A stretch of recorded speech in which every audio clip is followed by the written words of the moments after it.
How much time do you think Team Taino spends on like trunk decoration design discussion? Because I mean, for a debut, that's fancy. They literally have the best style.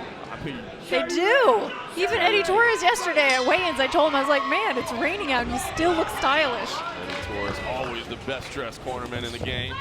I mean, that blue indicator for the trunk color just doesn't even indicate how sharp those bad boys are.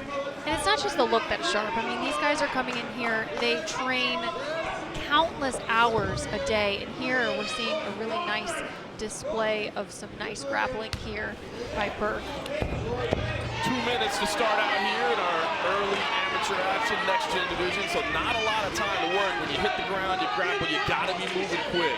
You do. Don't have nearly the time to set things up. It's kind of, we always talk about more of a sprint than anything else when you're in these early amateurs. Not that 2 minutes won't get you absolutely exhausted, especially in your debut in a special environment like this. So we'll see how these two handle the nerves and the adrenaline dump. Well, and you know what's so beautiful about Fury grappling is, you know, it gives fighters their chance to be under the lights and really work through just the crowd and the jitters. So you're going to probably see a little less of a dump from Aidan Burke tonight because he's been educated under the lights here at Fury Grappling, and I just love that.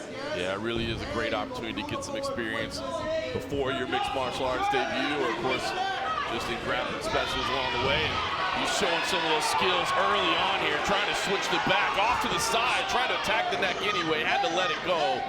But as we said, not a lot of time to work with the 2 minute rounds. He's being aggressive. You like to see it from Aidan Burke. You know, I love to see that where he goes for the neck and he knows it's not going to stick, so he changes up a bit. And you know, you're not going to see that from a lot of early started amateurs. You're going to see them try to go for a submission without a position early. So here Aidan Burke is moving on to another position. It looks like he's locking under the armpit there of Cariss and just staying patient.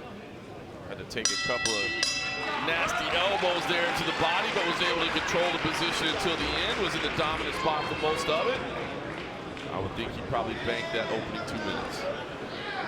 And now if you're Cariss, I mean, you're going to want to probably not go to the ground again. Did not seem to be the best available option, at least not in that position. Getting the advice there from Eddie Torres.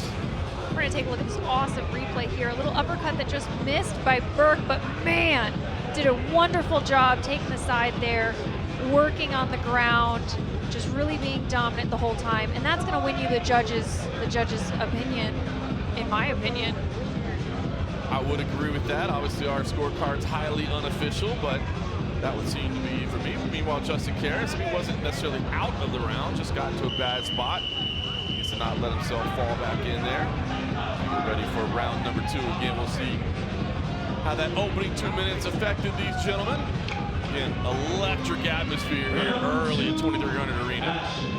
This place, they're still filing in the door right now, grabbing a frosty beverage. Unreal. It's going to be a special atmosphere tonight. Burke again, the one walking forward. He's just a little short on that range, and that'll come with some more education here in the cage, but he's not off by much. Crisp left hand there, landed in exchange. So you give Cariss a little bit of pause as he lands a nice outside low kick and a big right hand over the top. A little wild overhand right, but you know what? We're here for it. It's damage. Goes up the left as well, tries to work the body, changes levels. Then Cariss got Burke's attention with that overhand earlier. He's giving him some respect right now for sure. Man, but Burke's, that right hand is, good sprawl there by Cariss, but yeah, Burke has a nice heavy right hand of his own. Burke got the takedown in on that initial signal, wasn't able to get it, but second effort drives through and he takes top position with just under a minute. You see Cariss working to his back, trying to attack the neck. Burke wisely trying to slide past the guard to help alleviate tension. Look at this. Cariss making an adjustment here. Still dangerous moments right now. Not locked up, but certainly opportunities available. You can see he's trying to adjust the grip. Burke is just trying to stay on that corner there, just working it. He's not in too much danger. There's just a lot of holding there. With only 17 seconds left to go in round number 2. You can see he almost cleared the head out there. He did. Got latched back in there, not a lot of pressure on the neck. Keith Peterson has been right on top of it, taking a look at everything, couple knees to the body there. Time winding down here in round number 2, gonna end there. That front headlock position for Justin Cariss, and boy, it's been a back and forth kind of opening 4 minutes. We might just have ourselves an even fight heading into round 3.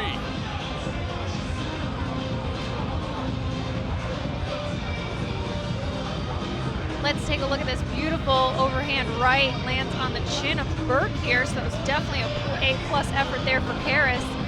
Nice single leg takedown here from Burke. He gets it, but then gets caught and just kind of stuck here for the remaining of that second round. It's going to be interesting coming into the 3rd here and see the changes that we're going to see with Justin Cariss, the King Cobra. A little bit of last-second advice there. Meanwhile, Aidan Burke listening to Eddie Torres as well. So Pat Sabatini giving him a couple of words of advice as well. Not a bad man to take as a second over there. And, certainly these men would like for a finish, but I think they've got to be considering this is probably an even fight heading into round 3.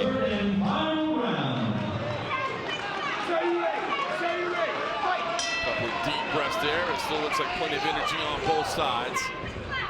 I will say this is not new territory for Justin Cariss to be in. You know, he has one unanimous decision win on his record. Looking at some nice level changes. That was beautiful. Great timing there. Cariss defending well, though. Oh, second good sprawl. effort. Big scramble here. Key moment in the fight. See Burke trying to hit the switch there as he defends. Cariss continuing to drive forward, wrapping up the angle. Bit of a 50-50 position here. You know, in these 2-minute rounds, you have to be so active because you don't have much time. Indeed you do. Can't stall out in these positions. For the CFFC match day, the referee would have restarted by now, but here in mixed martial arts, they'll continue to battle out. Burke kind of hanging off the back right now. You can see Cariss controlling that ankle, prevent the legs from locking up, just throwing a little damage to the calves. Why not? Just punch whatever's in front of you. Elbows there Right to the to the hamstring. thigh. Yeah, that's not going to be fun tomorrow. You see he's trying to control that angle to make sure there's not an inverted figure 4 locked up there. And right now, if you're Cariss, you're just racking up points, hitting the body. I think so. Now you see Burke trying to swing with that left hand, but in a weird position. Yeah, he's got to kind of bail out on the spot, running out of time. Yeah, we're running way out of time with coming up to 20 seconds left here in round 3, and Cariss racking up some points here with just little damaging shots. No twisting leg locks available to you in the NextGen division. So that limits a little bit of the options there. You see Cariss rises to the feet, maintains control of that right leg, landing a few punches as well. Keith Peterson looking to the timekeeper, and that's gonna do it. And just like that, John, we're off to the races. Indeed we are. First fight of 13 is in the books. Find out how the judges have this one scored. 7 bouts tonight on your preliminary lineup, 6 on the main card. We'll take a look at some of that action. We got the little level change there by Burke to get that single leg. And Justin does a really good job at just kind of transitioning the body to get away from the damage and danger. Good little sprawl there, and here are those peppering shots from Cariss that, in my eyes, are going to be more favored to him for the judges. Yeah, I mean, certainly not damaging blows, but that was really all that was available to him in that opportunity. And so he said, hey, listen, I'm going to go ahead and do something with it. You see, I think Aidan Burke looks maybe a little bit frustrated right there. Well, Justin Cariss, I think, agrees with our assessment of how this thing might be scored. But, of course, it's not our opinions that matter. I love to see how active they were, though, trying to figure it out. And they have plenty of time to come back in the cage. And both fighters, they're not showing too much damage on each other, so they can come back sooner than later. That's what it's all about, is getting some experience. They have done that tonight. A winner has been decided. One man knows. It is Dr. David Sarna. We will take it up to him for the official score of this fight. Ladies and gentlemen, after 3 rounds of action, we go to the judges' scorecard. All 3 judges have the fight 29-28 for your winner by unanimous decision. Out of the blue corner, Justin King Cobra Cariss. So exactly as we scored it, 29-28, I would imagine that it was rounds 2 and 3 after the initial frustration of the opening round, made the adjustments. Plays those final 2 rounds and will move to 2-1 in his amateur career. Meanwhile, Aidan Burke comes up short in his debut, but again, it's all about coming in, getting the experience, putting yourself in environments like this, the bright lights, the big stage.